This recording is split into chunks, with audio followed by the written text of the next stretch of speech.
Hi friends, ಎಲ್ಲರಿಗೂ ನಮಸ್ಕಾರ. ಎಲ್ಲರೂ ಹೇಗಿದ್ದೀರಾ ಫ್ರೆಂಡ್ಸ್? ಚೆನ್ನಾಗೇ ಇದ್ದೀರಾ ಅಂತ ಅಂದ್ಕೊಂಡಿದ್ದೀನಿ. ಹಾಗೂ ಎಲ್ಲವೂ ವಿಸ್ಮಯ ಚಾನಲ್ಗೆ ಸ್ವಾಗತ, ಸುಸ್ವಾಗತ.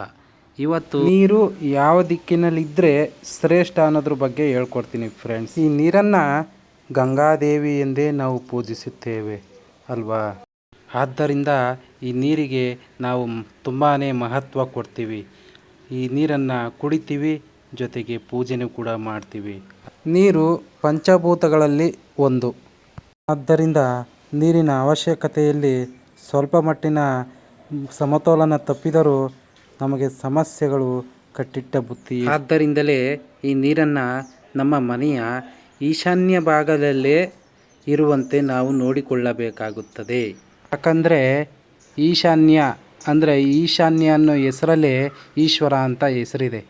ಈಶ್ವರನಿಗೆ ಈಶಾನ್ಯ ಮೂಲೆ ಅಂದರೆ ಇಷ್ಟ. ಆ ಮೂಲೆಯಲ್ಲಿ ನಾವು ಗಂಗೆಯನ್ನು ಉಪಯೋಗ ಮಾಡಬೇಕು, ಗಂಗೆ ಇರುವಂತೆ ನೋಡ್ಕೋಬೇಕು.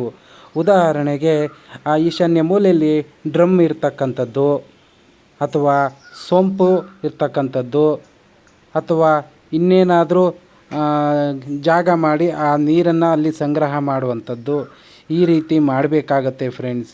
ಇಲ್ಲವಾದರೆ ನೀವೇನಾದರೂ ಆ ಜಾಗ ಬಿಟ್ಟು ಉದಾಹರಣೆಗೆ ಅಗ್ನಿ ಮೂಲೆಗೆ ಏನಾದರೂ ಹೋದರೆ ಅಗ್ನಿಗೂ ಗಂಗೆಗೂ ಆಗಿ ಬರಲ್ಲ, ಎರಡು ಒಟ್ಟಿಗೆ ಇರೋಕ್ಕಾಗಲ್ಲ.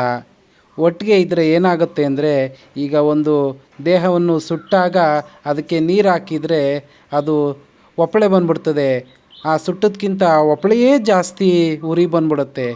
ಆದ ಕಾರಣ ಗಂಗಾ ಸ್ಥಾನದಲ್ಲೇ ಇರಬೇಕು, ಅಗ್ನಿ ಸ್ಥಾನದಲ್ಲೇ ಇರಬೇಕು.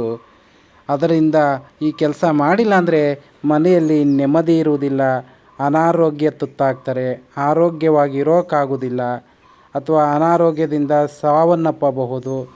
ಆದ್ದರಿಂದ ಈ ನೀರನ್ನು ಸದಾ ನಮ್ಮ ಈಶಾನ್ಯ ಮೂಲೆಯಲ್ಲಿ ಹರಿಯುವಂತೆ ನೋಡಿಕೊಂಡರೆ ಖಂಡಿತವಾಗಿ ಯಾವ ಯುದ್ಧ ಜಗಳಗಳೂ ಆಗುವುದಿಲ್ಲ, ಆರೋಗ್ಯ ಸಮಸ್ಯೆಗಳು ಇರುವುದಿಲ್ಲ, ಆರೋಗ್ಯವಾಗಿ ಇರಬಹುದು.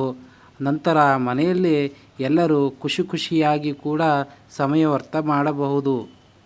ಇಲ್ಲವಾದರೆ ಮುನಿಸಿಕೊಳ್ಳಬೇಕಾಗುತ್ತದೆ. ಎಚ್ಚರವಾಗಿರಿ. ಶಿವನ ತಲೆಯಲ್ಲಿರ್ತಕ್ಕಂಥ ಗಂಗಾದೇವಿ ಸದಾ ಶಿವನ ಜೊತೆಯಲ್ಲೇ ಇರ್ತಾಳೆ. ಆ ತಾಯಿನ ಪ್ರೀತಿಯಿಂದ ಆ ಸ್ಥಾನದಲ್ಲಿ ಇಟ್ಕೊಂಡ್ರೆ ಆ ಶಿವನ ಕರುಣಾಮಯಿ ನಮ್ಮನ್ನು ಕಾಪಾಡ್ತಾನೆ, ಆಶೀರ್ವದಿಸ್ತಾನೆ.